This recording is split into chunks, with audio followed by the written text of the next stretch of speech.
Romantisnya Ikang Fauzi semasa Marissa Haque hidup, selalu habiskan waktu berdua, saling perhatian.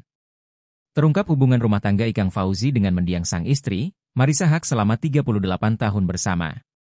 Ikang Fauzi rupanya selalu menghabiskan waktu berdua sebelum sang istri meninggal dunia pada Rabu, 2 Oktober 2024, lalu. Menurut putri sulung mereka, Isabella Fauzi, Ikang dan Marissa selama ini selalu tampil romantis. Isabella Fauzi menyebut ayah dan ibundanya itu juga memiliki panggilan sayang. "Oh, luar biasa sekali, romantis. Panggilannya aja, love," kata Isabella, dikutip dari YouTube Intense Investigasi, Kamis, 3 Oktober 2024. Wanita yang akrab disapa Bella itu mengatakan bahwa ayah dan ibunya memang selalu kompak. Kegiatan apapun, kata Bella, kedua orang tuanya itu selalu melakukan bersama-sama.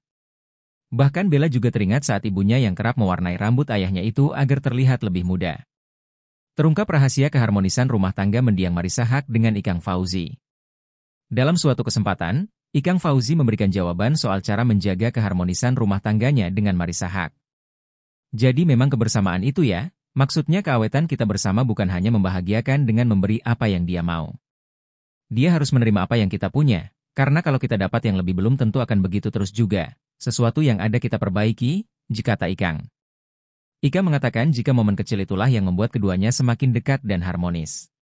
Kini, diketahui jika Marissa Haque meninggal secara mendadak tanpa gejala penyakit apapun. Marissa juga tidak mengeluhkan apapun sebelum mengembuskan napas terakhir. Marissa mendadak tak sadarkan diri di rumahnya. Menurut informasi dari unggahan Instagram anaknya, Marissa Haque sempat dibawa ke rumah sakit sebelum akhirnya menghembuskan nafas terakhirnya. Soraya menjelaskan bahwa Ikang Fauzi dan kedua anaknya, Ciki dan Bella, merasa syok dan terpukul karena almarhum meninggal secara mendadak.